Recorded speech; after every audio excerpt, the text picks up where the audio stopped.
Hi everybody, how's it going? Mark here with another review video. It's alright, I am back now. Just that's what happens in the last video. That's what happens if I get bored and if I don't have anything to drink. But chin chin. Oh, it's amazing what you can make out of turpentine.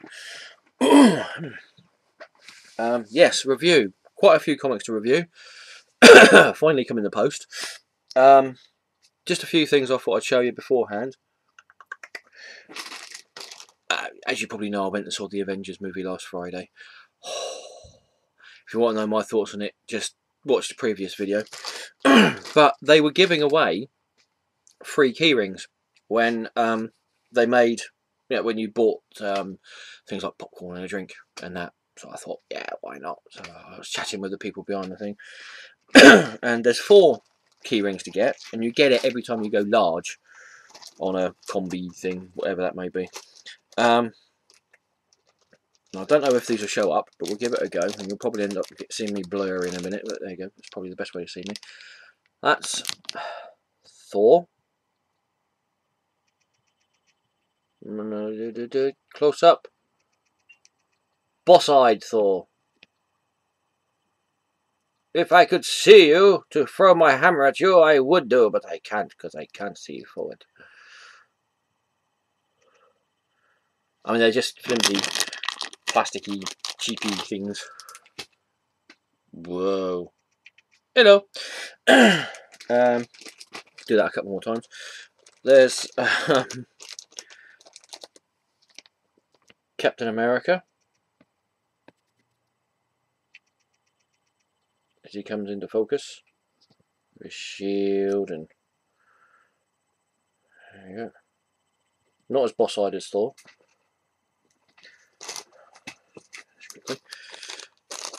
I know all this in and out of focus thing, it's doing weirdness as well, don't worry. I'll be quick. Iron Man, who looks like he's actually disco dancing more than anything else.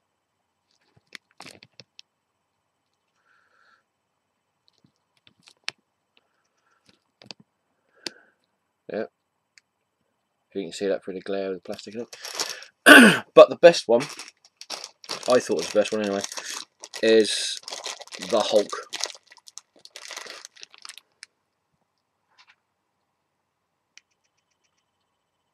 Which I thought was pretty cool.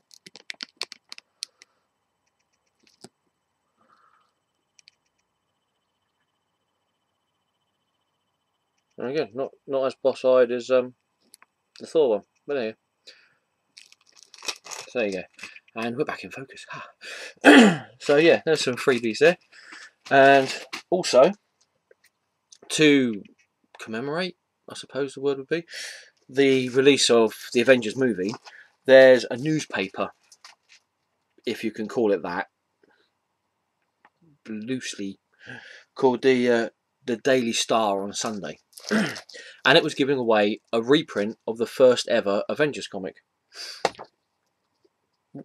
And here it is.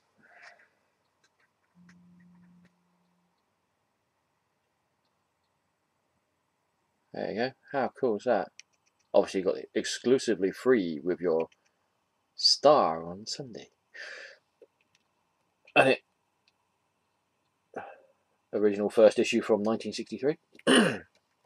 Now I'm not quite sure how much of this is reprinted. I mean, I'm not too sure if I don't know how big the original Avengers #1 was, whether there was more stories in it than this, but I mean, it's pretty good going. Consider it's free. I mean, I didn't know about this until about 2 days after the fact, when somebody I worked with decided to tell me that there was this thing that happened on the Sunday, and it was free. And yeah, thanks for letting me know 2 days after the event. It's a bit like turning around to somebody and saying, "Oh, by the way, did you enjoy Christmas?" Well, no, I didn't enjoy Christmas. When was it? Okay, maybe not. That was a bad analogy, but there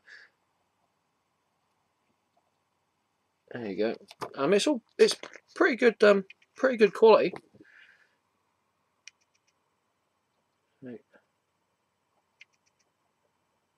There you go. I won't show you the whole thing because otherwise it could take the whole video up really. But there's Iron Man getting dressed up in his gold Iron Man suit. So what else do we have? Funny. The Hulk as a circus act, juggling a horse, an elephant, and something I'm going to have to look at to see what it is. A badger? Is that a beaver or some kind of? Maybe it's supposed to be a bear or something, but then it's not in. I don't know. Whatever it is, he's juggling 3 animals. I wonder if Peter knows anything about that. Yeah, as I said, I didn't actually get this free. I ended up having to go onto eBay and picking it up. And luckily enough, I managed to get it before it went crazy and people started paying silly money for it. But yeah, there's the last pages of that, and then on the back you've got the advertisement for possibly, at this moment in time, the best movie of 2012.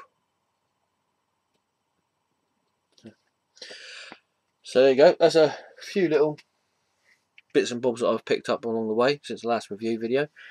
I suppose now we'll do the reviews. And first up we have Secret Avengers number 26. And yes, it is an AVX crossover tie-in issue. Now, I saw this and I thought, oh, Alan Davis artwork. Oh, it's got to be done. I like Alan Davis artwork. Really good. Captain Britain as well, drawn by Alan Davis. The only person who really should be drawing Captain Britain. And I thought, well, obviously it's not going to be him in the interior artwork, but how bad could it be?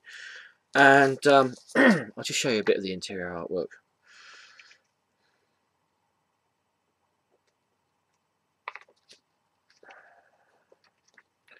So look,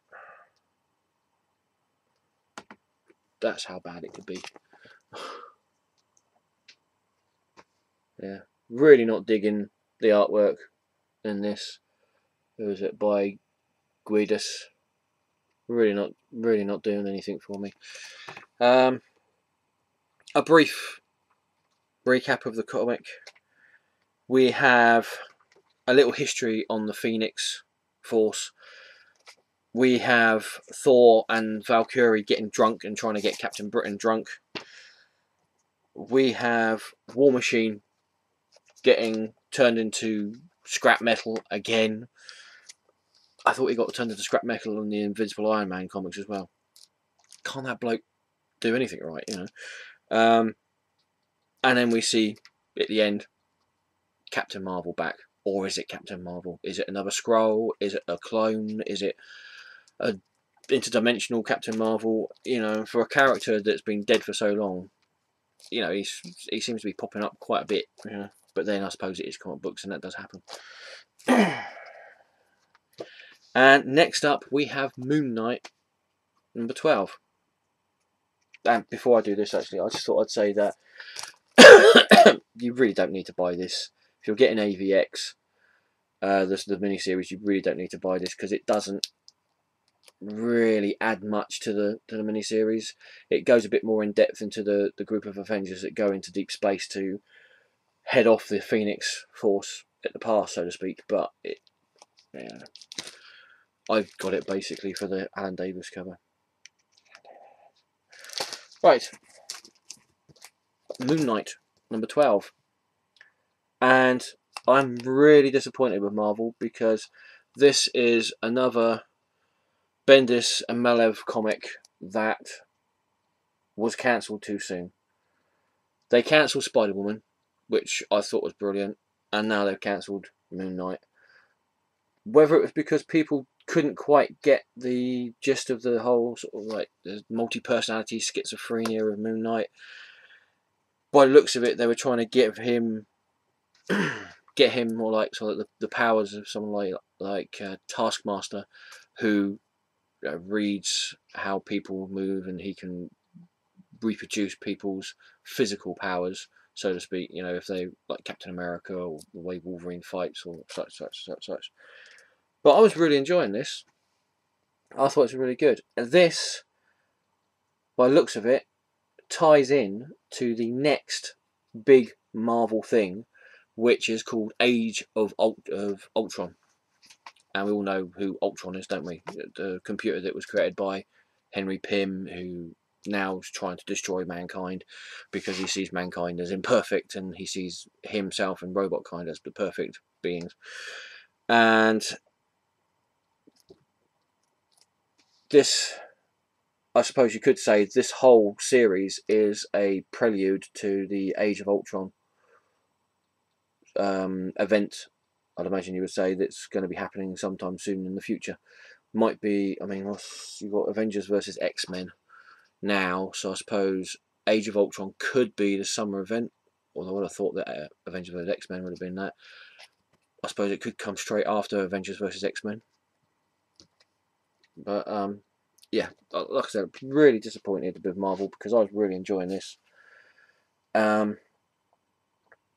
happens in it? Well, Moon Knight finally defeats Count Nefaria, and he gets the Ultron head into Avengers custody,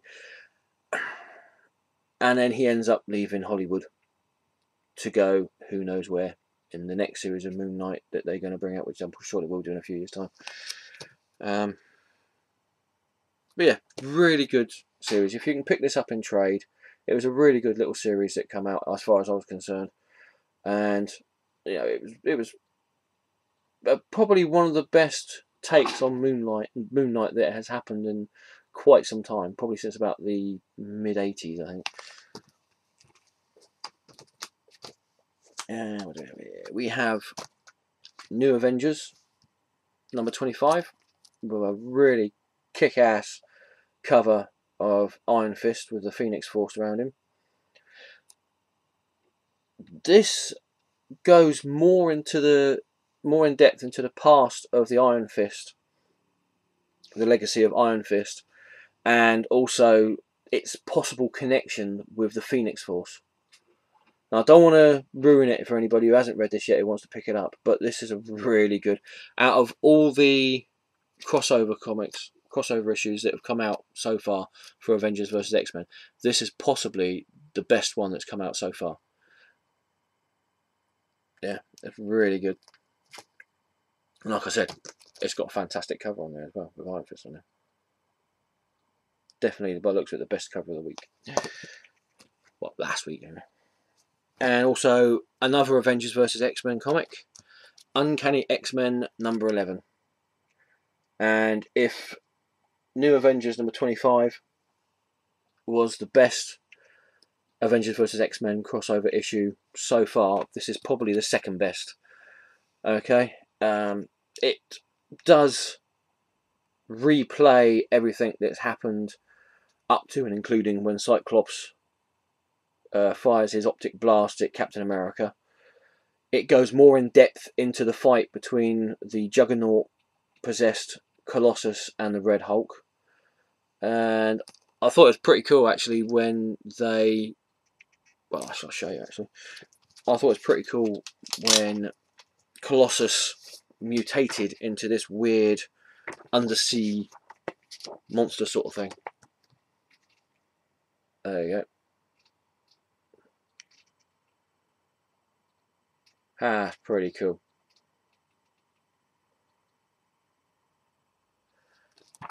Yeah. And it also goes in more into detail with what happened with Wolverine just before he got burnt by Hope Summers. And I won't tell you who wins out of the Colossus and Red Hulk because I don't want to spoil it for you. And at the end, Scott Summers just shows himself to be an even bigger douchebag than we all thought he has been recently. For whatever reason, whether he's being manipulated by somebody, whether he's a Skrull, whatever the reason why he's doing what he's doing, he is a douchebag. Up next we have All-Star Western number 8, which is probably one of the best comics that's coming out of DC at the moment, along with a handful of other comics that I could mention that haven't come out just yet. In this one, it's more the same really. If you've been reading this, you have Jonah Hex fighting the young blonde lady in question on the front cover. Then after the fight, he ends up shagging her. Dr. Arkham ends up getting arrested in an opium den and gets into more trouble. And then Jonah Hex and Dr. Arkham meet up again in less than ideal circumstances, and they get into even bigger problems. So, you know, the backup story has got Nightwing in Cinnamon, the cowboy and western Nightwing in Cinnamon. Not too sure if with the reboot they're going to be the reincarnation of, and I can't remember the Hawkman and Hawkgirl's Egyptian character names, but I don't know if they're going to be eventually reincarnated as Hawkman and Hawkgirl like their characters were in previous DC history and continuity. But yeah, you get a little backstory of Cinnamon and how she got her medallion and that, and yeah, it's really good. This is probably, apart from Batman, this is probably the only comic that DC is bringing out that is actually worth paying $3.99 or the equivalent of whichever country you come from, because it is a really well written, really well drawn. The artwork in it looks a little bit iffy, but it really goes well with the story, and that it's very gritty, just like the story, and it goes well with it. And yeah, even if you don't like cowboy comics, even if you don't like Western movies or Western comics and that, which personally I don't really watch myself, but this is a really, really good story, really good artwork. Pick it up if you can. Moving swiftly along, we have Aquaman number 8. And anybody else reading this? I'm sure there are loads of people reading this because it's by Jeff Jones, and out of the 3 comics that Jeff Jones is writing at the moment, this is probably the best one. But it is getting a bit stale for me. It is getting a bit stilted. We find out more about Aquaman's past. We find out a bit more about Aquaman's past with the others. And that's really about it. You know, there's no real questions really answered. In fact, if anything, more questions are thrown up in this issue. And I think if Jeff Jones don't get his finger out and start doing something pretty spectacular with this, I'm probably going to stop getting this soon. And another DC comic, The Flash number 8. And again, not much I can say about this comic because there's not much to say about this comic. Since the reboot, The Flash is one of those characters that seems to have been grossly depowered. Even though he has gained some extra powers, he doesn't seem to be as fast as he was. He doesn't seem to be as knowledgeable of his powers, his actual powers, as he was. As it was said in Flashpoint number 5. Yeah, Flashpoint number 5. Time travel is a lot more difficult. Even though, in this issue, the Flash is in the Speed Force, and it seems like he can travel through time quite easily. The fact the Speed Force wants him to travel through time. So, come on, DC, what's up with that? Yeah. I know that your continuity is more messed up and convoluted now in the last 8-9 months than it has been in 70 years of you publishing. So can people travel back in time quite easily, or can't they? Because the Flash seems to be able to do it. He just doesn't want to do it at this moment in time. So yeah, this is another one that if it doesn't pick up pace, if you excuse the pun, I'm going to be dropping it pretty soon. Yeah. And finally, some comics that I have got but I haven't read yet, and I'll probably see if I can do another review video about them if I feel like it. We have New Deadwardians #2, which I'm imagining will be more of the same. Vampires in Edwardian, turn of the century Edwardian Britain,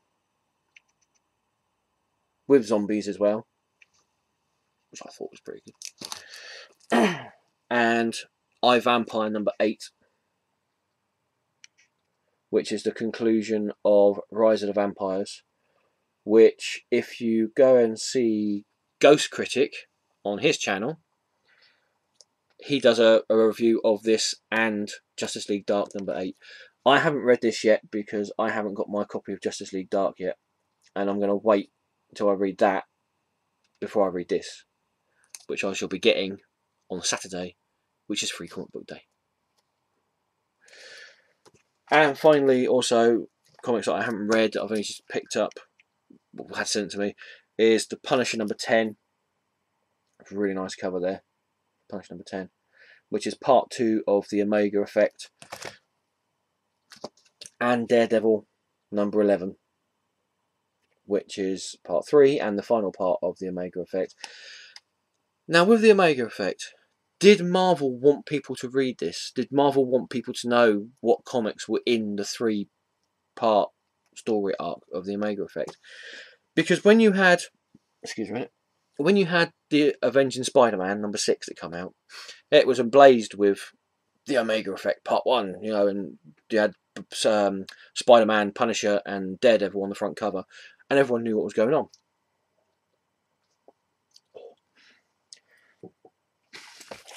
But then you look at Punisher #10, and there's a little, really tiny, the Omega Effect, right at the bottom of the cover. Now, as much as I'm glad that they didn't ruin this cover, because it is a really cool cover, as much as I'm glad that they didn't ruin this cover that much with it, you would have thought they would have put a bigger Omega Effect badge on it, wouldn't you? Just so you knew, just so you wouldn't miss it in the comic shop with all those comics on the shelf, just so you wouldn't miss that, which is part 2 of from what I can tell, a fairly pivotal story in the Marvel Universe, if not for the Punisher and the Daredevil. But as well as that, on Daredevil #11, it's even smaller. Even smaller of the Omega Effect. And again, really cool cover, really like that cover, but you would have thought they would have done something a bit more for advertising with it. If it's supposed to be such a pivotal point in at least the Punisher and the Daredevil's lives or their titles. I don't know. I mean, I'm not a marketing person for Marvel, so what do I know? But there you go. That's the comics that I've read recently, and some of the comics I haven't read yet. Thanks for watching. Thank you everybody for subscribing. I cannot believe that I'm getting close to my first 100 subscribers. So thank you everybody for subscribing. Please, if you enjoy my videos, then tell everybody else and get them to subscribe to my channel as well. And, you know, the more the merrier as far as I'm concerned. Comment down the bottom if you like my video. Like the video. If you don't like the video, say why you don't like the video. Don't be a coward. Come on, I ain't going to bite. If you don't like the video, say why you don't like the video. You never know. I might take notice. I might not. You know, you can but try. So yeah, thanks again. Thank you for watching.